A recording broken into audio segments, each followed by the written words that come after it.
My name is Kellen Roland, and I'm the COO of I Am Other. My story is like a lot of people's stories. It has ups and downs, and I think the things that I remember the most about growing up was, my mother and my father. And I grew up in an environment where I was always given encouragement, and I was told that I could do, anything I put my mind to.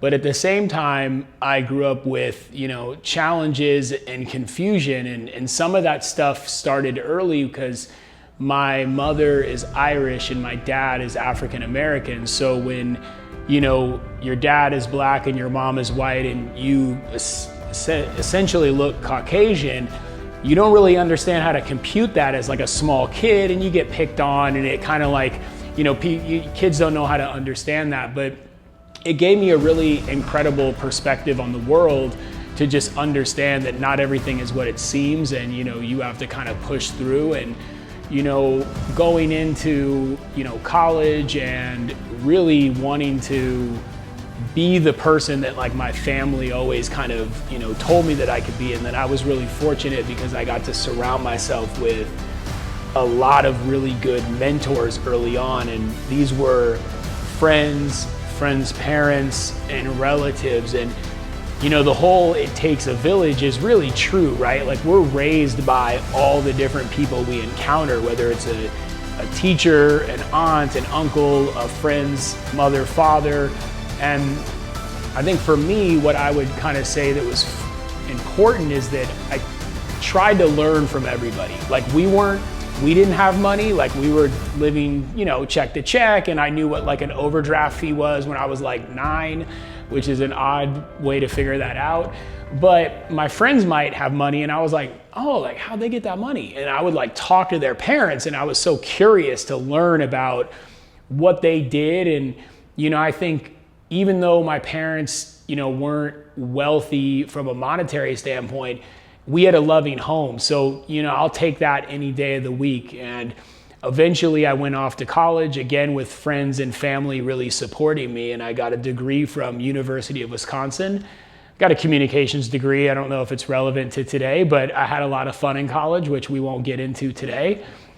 And then from there, I started working in the fashion industry and ultimately found myself working at I Am Other, where I work today. What formed my leadership early on was actually just learning how to be a good team member and a good employee. And I remember in my first kind of like professional environment, I was working for a company called Agenda, and it happened to be founded by my good friend. And in the beginning, I was like, oh, that's my boy. And he would like ask me to do something, and I was kind of like, and then his partner at the time, he checked me actually. He pulled me outside. He's like, yo, I know that's your friend, and I know you guys have history, but at work, like, you have to do X, Y, and Z to be a good team member and to show up. And, from that point on, I just realized that it's all about just doing your part and listening and really trying to understand like what's called for at the moment.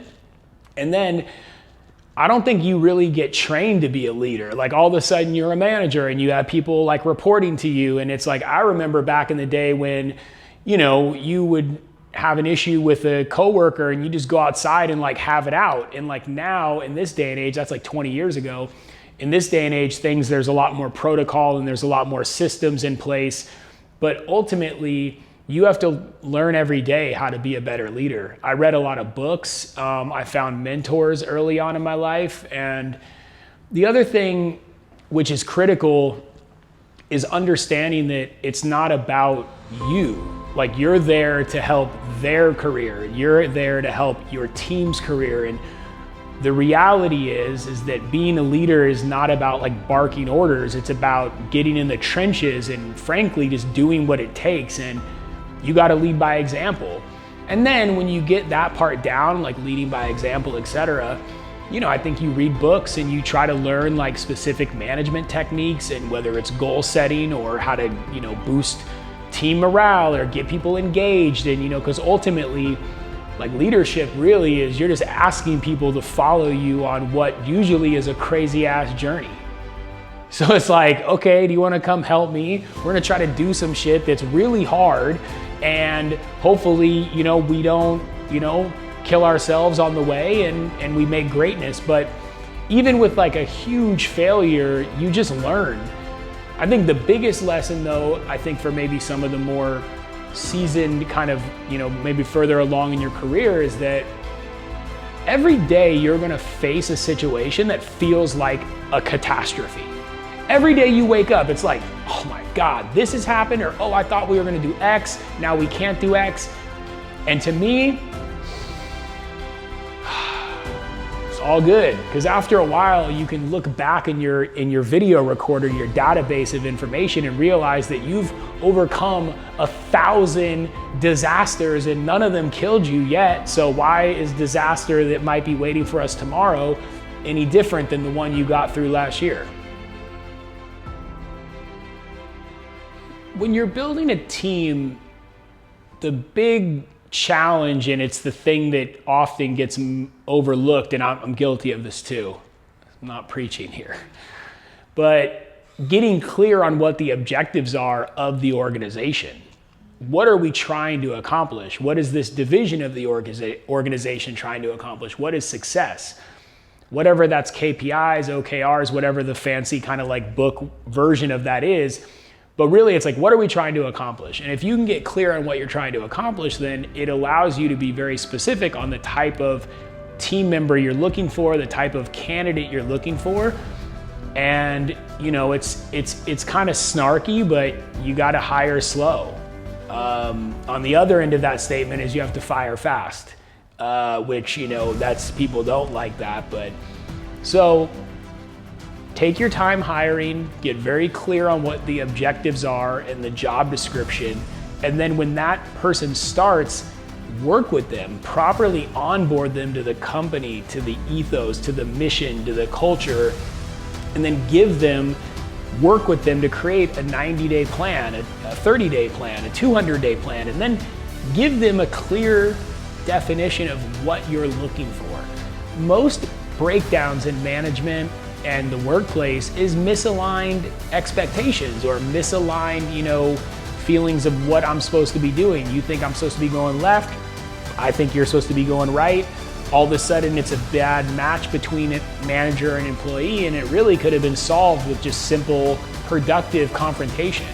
The other thing is, like, we can't be scared to correct people or to give them constructive criticism. Like, I think we walk on eggshells so much we can't tell anybody anything. And then at that point, if you don't correct somebody, how do they ever become better? And for me, I've been working, I think, for 20 years, and like, I look for a correction. I want someone to tell me, oh, you could have did better. Like, I come out of a meeting, I talk to my team, I'm like, what did I do wrong?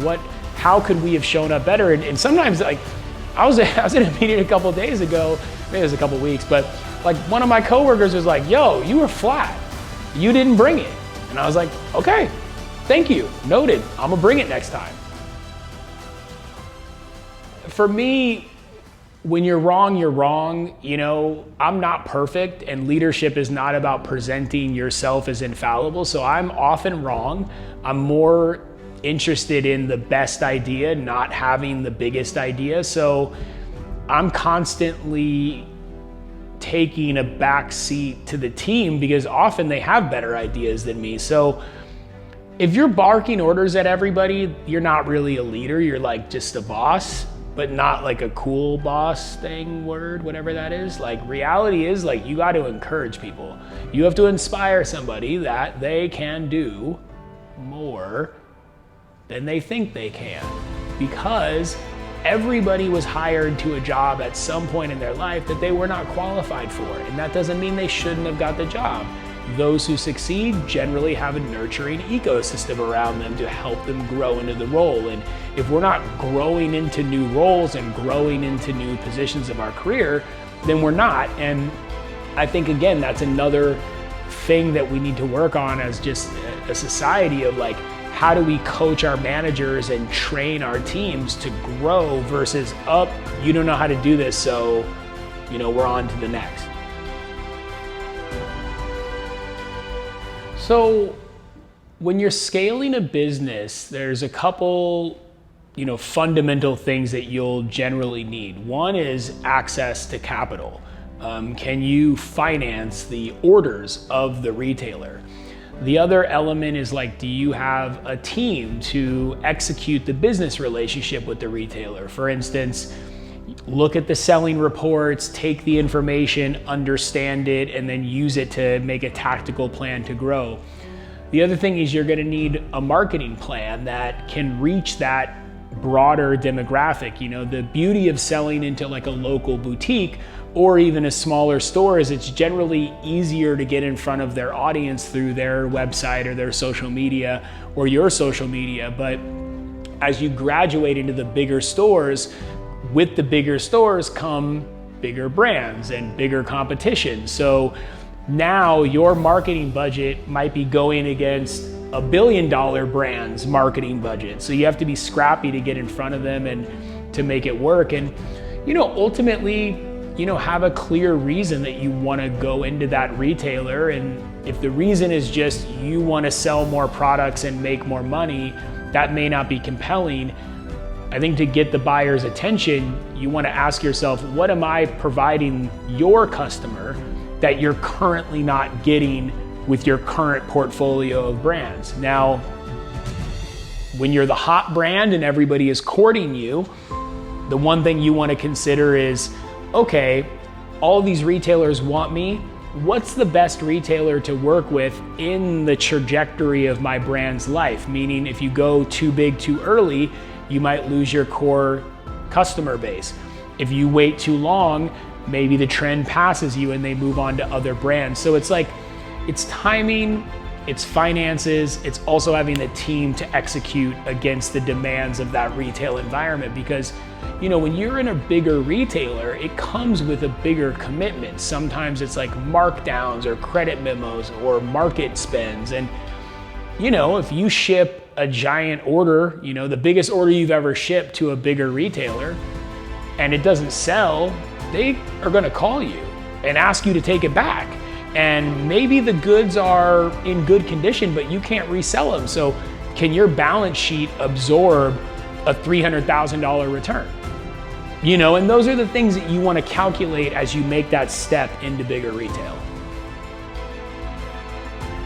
Ultimately, a warm introduction is what we're all looking for. So I'm a big believer in looking at LinkedIn, figuring out common connections, and really trying to leverage the network that you've already built because you founded a brand and you're successful. And if you want to get into big box retailer X, try to find someone that's doing business with them and see if they can make an introduction.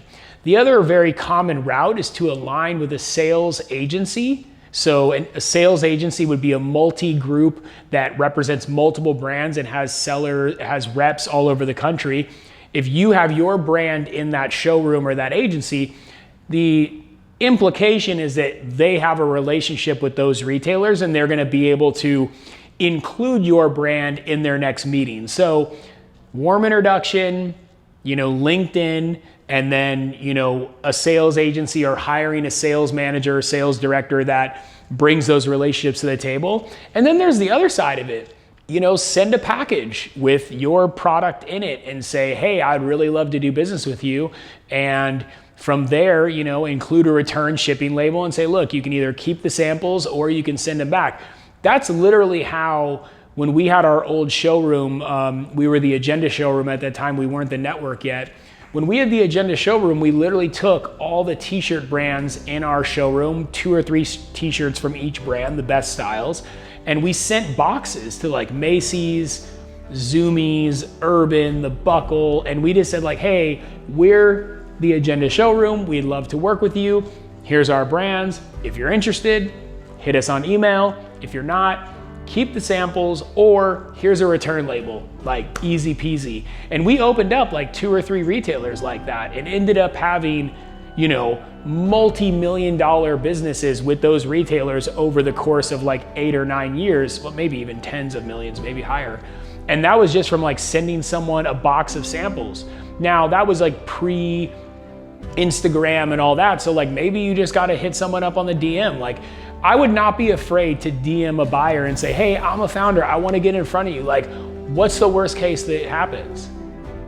Like, they're not gonna write you back like, how dare you, you've crossed the line of profit. I mean, maybe they will, then you don't wanna work with them anyways. So you gotta be scrappy. Not every brand is attached to someone who's well known. That's a recent phenomenon. Like, most great brands win because they have a great product, and the customer you're solving a problem for the customer. When you solve a problem for the customer, they're gonna seek you out. When they seek you out, you sell more product, you get more money, then you grow. And then you can start aligning with other marketing tactics that help you get the name out there. And if you think you're ready, go for it. Worst thing that happens, you fail. Get comfortable with failure. Or they reject you and it takes, another go around. Because if you get the meeting, you will learn. A no is just as valuable as a yes. So if you get the no, find out what you didn't have that they were looking for. And if you agree, take that information back into your kitchen and cook up the next iteration of what you're doing. If you're gonna operate a business, generally, most of us don't have a huge savings account. So we have to ask ourselves, how are we gonna finance the business? And some people are able to bootstrap it, right? They take, a couple grand, they start their business and they grow and they grow and they grow and they're able to their revenue grows with their brand and they don't need to fundraise. But at some point, generally, you need injection of capital, and what you do with that capital is you use it to grow, whether it's open up a new territory, hire more people, expand to a new product line. So fundraising is important because you need money to grow, because the money is what you use to finance and run the business. So from a tactic standpoint, every situation is unique. Whenever you're going to partner with somebody, whether it's an angel investor or an institutional investor, you want to make sure that you have shared interests and that you guys share the same vision of how you want the brand to be operated, what you want growth to look like, and how you want your brand to eventually and ultimately show up in the marketplace. I mean, there's no blueprint to success, because if there was a blueprint to success, then everybody would be successful, because we would just Google what is the blueprint to success, and then we would execute against that blueprint. The world's changing. Everything is, always different, and each brand, each founder is on their own journey. Now, being intentional, studying your craft, and really building something that's great are generally the building blocks of success. However, there's no overnight success. It's a grind. It's a grind. So you got to be willing to work every day and, be very uncomfortable with failure, because often running a brand or even being an employee or whatever it is in the middle, you're going to be faced with failure every single day. So the blueprint is hopefully find something that you're passionate about, but more importantly, find something you're good at, and then get better and align yourself with great people and use that as the catalyst to grow and learn.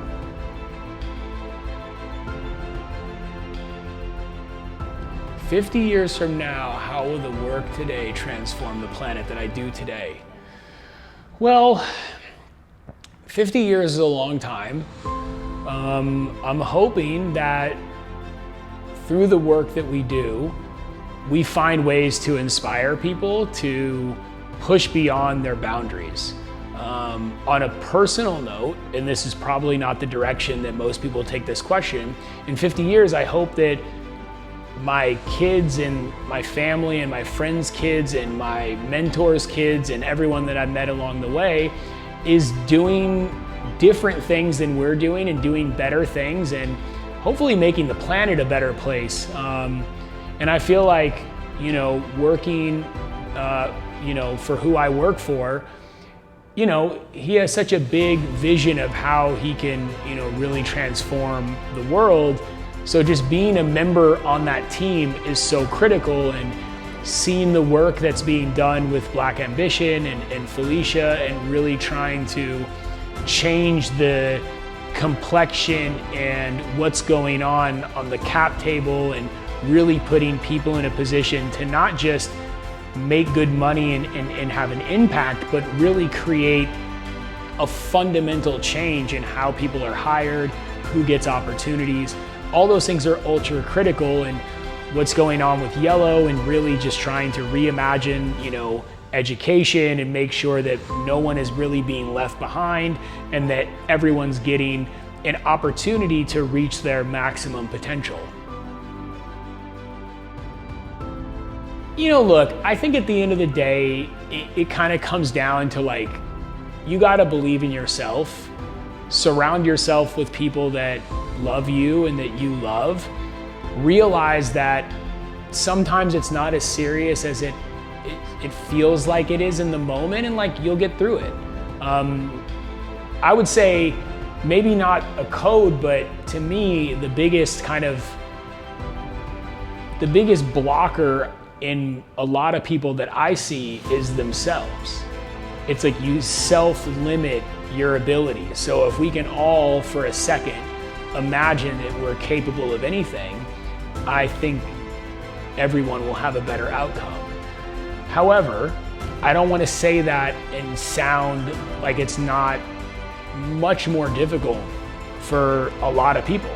And so everyone's individual situation can be super challenging. And when you're in a situation that's challenging, I would just encourage reach out. There's foundations, there's initiatives, there's a lot of people in the world that want to do the right thing.